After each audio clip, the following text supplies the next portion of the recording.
Spawn camped by Abaddon. How could this day get any better? Well, Gw2, who is a commander in disguise, but we all know that, had an idea how to make it much better. Usually, SIEGErazer gets the tower, gives some supplies, you know, standard stuff. But this time, we decided to use SIEGErazer against Siege. Let's just say enemies were not very amused, but the 5000 hit points bonus from the SIEGErazer and the champion itself are a game changer. If only SIEGErazer moved faster, but well then, he would be definitely overpowered. It seemed enemies focused on the SIEGErazer, firing at the NPC champion, so we could use the flank attacks and strike at the Ballistae and other siege.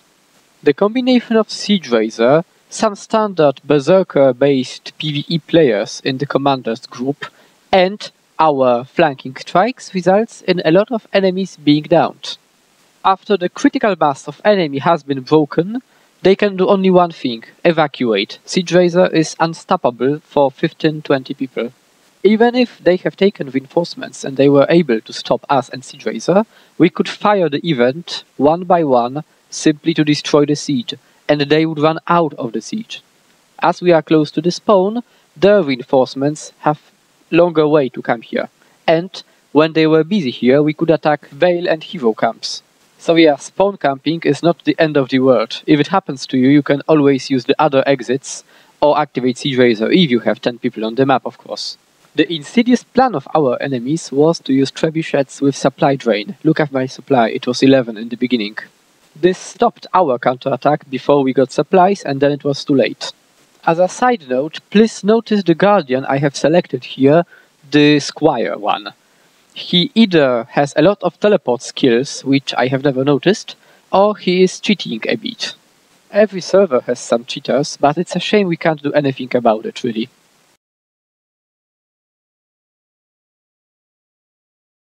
If you were to read the forums, you would assume every matchup looks like this. You get somewhere and you get zerged instantly.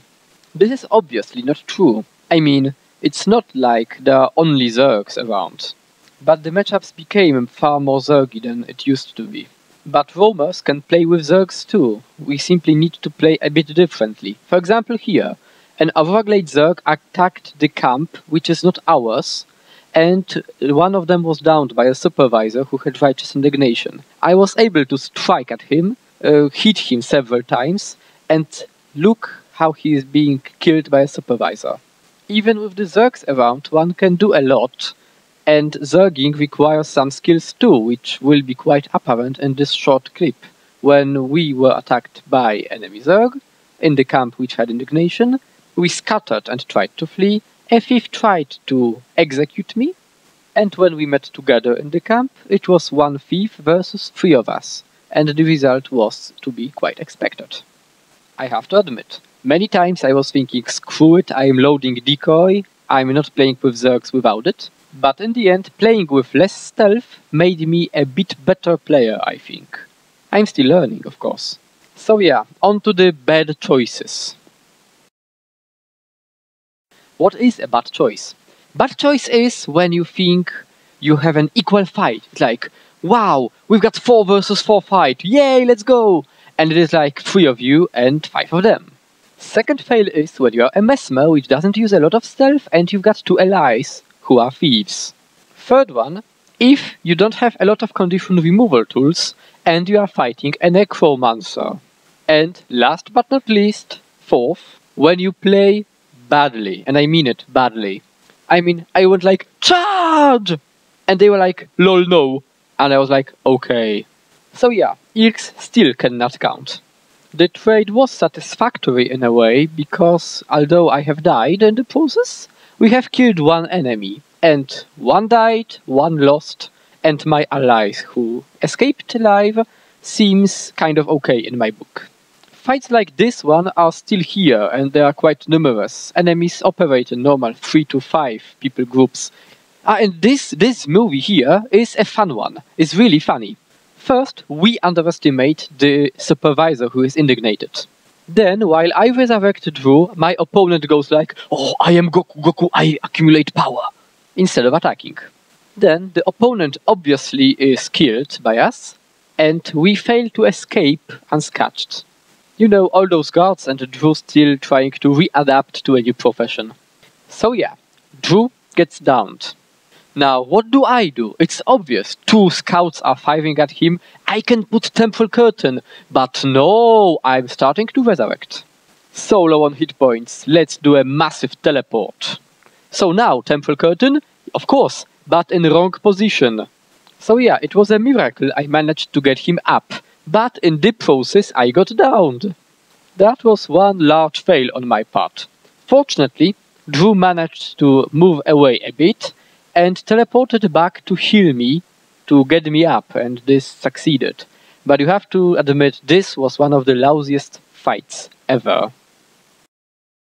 Sometimes we have also nice fights, not only the lousy ones. This is an example of that. It started with us trying to get Abaddon's northern camp, the Godsword, which was fully upgraded, but in the process, someone came, someone died, and then 2 more people came, we retreated from the camp, and more enemies started to trickle in. At this point we moved away a bit to ease the pressure, but sadly we managed to pull civilians and guards. There are 5 enemy players and some NPCs here, 2 of us. Because of a very, very high pressure they put on me, I am unable to really use the 25 mites I have managed to get using the interrupts. We have focused on the mesmer and downed him, and here sadly my mass invisibility didn't work with desperate decoy and I went into the revealed state without being invisible.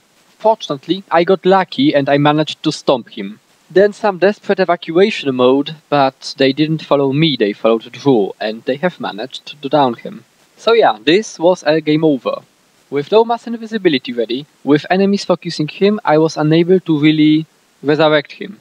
The only thing I could do is to try to prevent him from being stomped, so they don't get 2 points, but only 1 from stomping me. But I failed even in that regard. Still, the battle was fun. This is another strange fight, but this time I am a dominant player here. I was like, okay, I'm fighting 2 thieves and 1 mesmer, this will be hard. And in a moment it was 2 thieves and 1 AFK mesmer. Here I am using the build I am using right now. It is the perplexity runes inside a soldier's armor. Almost no condition damage at all. Yet the thief killed himself with 1500 damage confusion. To be honest, I put up this video mostly to show the build to Drew, so he sees the numbers, not because this fight is very epic. This shows that runes of perplexity are very viable even on a power mesmer if I have bountiful interruption. Imagine I had this rune in the Godsword fight. I would have 875 condition damage more, and after the interrupt, which gave me 25 mites. This might change a battle a bit. It's not like Melandro saved me there, did it? Abaddon has a bad reputation of a server which blobs a lot, and which is not really interesting to fight against. I cannot agree with this. Like with every server, the fun is out there, you simply need to find it. From my point of view, it isn't really funnier or more exciting to be destroyed by a group of 20 riders, all of them on voice comms and so full of honor, equal fights only, than to be destroyed by a group of pugs led by a commander. Really, I don't care who kills me. This here is a fight I like. This is a more or less equal fight, in which we had a chance to win and a chance to lose. As you can see, enemies we are fighting are no berserkers. They have proper builds, they are built to survive, and the players are good. Did they zerg us? Nope. This time I'm not making the mistake which costs us a lot of battles, and we switch targets fast, when the first target proved to be too tanky to fight. Adarzi here got downed, but it's not her fault really. It's because of the other classes in the party, like with those thieves and me when I got downed. It's simply that mesmers are used to be stealthy bastards, so nobody really focuses mesmers if they're not glass. Drew is a guardian, and guardians are one of the most tankiest classes ever, so they need to focus on the elementalist. The fact we are being bombarded by a trebuchet doesn't help. You can see our supplies dwindling in the poison cloud. We have scouts and guards as allies, and they are far stronger allies than most people think. So we are down to 3 versus 4, we are heavily attritioned, but we've got an advantage of a camp. Here, a major mistake on our part. We managed to lose cohesion. Adarzi went to the northern part, we went to the southern part, and Adarzi got killed, while we have killed an enemy player.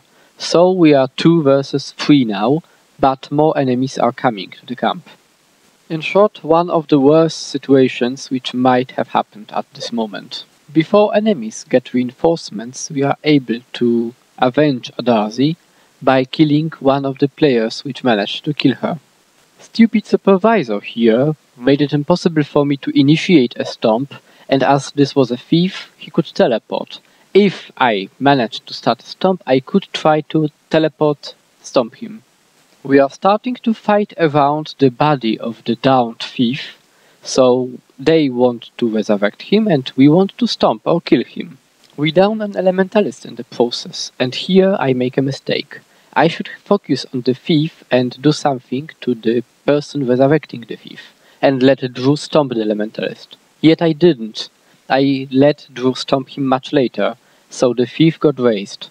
At this moment there are at least 5 alive enemies and 1 downed, so the only thing I can do is to slow them down so Drew can stomp the ele. And I do so. My intention is not to win or kill someone else, but only to distract them. And this is how it ends. Time for a Hero Camp trilogy. Hero is actually a special camp, because this is the place where most three-way fights take place. We got lured by GAM players from Underworld, and they entrapped us and killed us here. Major mistake I made was using Signet of Domination onto a warrior who had stability. Anyway, afterwards we ran towards Hero Camp because it was obviously endangered, and we met both Underworld and Abaddon over there. Well, I am definitely not a master tactician, so if I see something red which can be killed easily, I simply call target on it, not looking which server does it come from.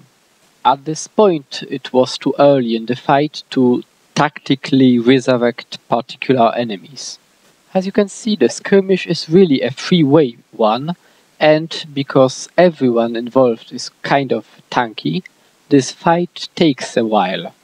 It becomes a war of attrition, and we kind of hope we will get some reinforcements from other players, even if none of us thought about calling anyone. I mean, silver swords at the camp, no dolly axe. It can mean only one thing. The camp is under attack. This state takes longer than 1 minute. This means either attackers are very low on power, in which case 2-3 players can defend the camp, or that the camp has defenders and one can reinforce them. I get hit by a nasty condition blast, so I have to retreat for a moment. I focus on an enemy having the lowest amount of hit points, and I chain interrupts on him, building my mites in the process, and in the meantime we notice that Underworld gets reinforcements. Yeah, Underworld. Those guys haven't had a lot of luck lately. They have been hit hard by those transfers, but they still have spirit and they fight like insane. I haven't met a lot of Underworld players in this matchup, but when I did, I was always impressed. So, several skirmishes, a mistake or two on my part, a bit of bad luck, and I stand too close to enemy necromancer. My awesome condition removal means I am downed in a moment. Somebody there was quickened, so I timed downstate skill 2 wrong, and Ailey couldn't help me with her fear. When I respawned and ran there, it was all over. We got a reinforcement from a TO player, and we were able to tactically resurrect enemies. I mean, if you decide whom to stomp first, the other side will raise, and you can catch all of them. So, we managed to catch them in an inappropriate moment, and they didn't manage to respawn in time to get this camp from us, and we defended it. Abaddon and Underworld is a very nice matchup for roamers, one of the more interesting ones. At this moment, I still consider dropping Decoy to be a good idea. The build still evolves, and what it will be tomorrow, I don't know yet.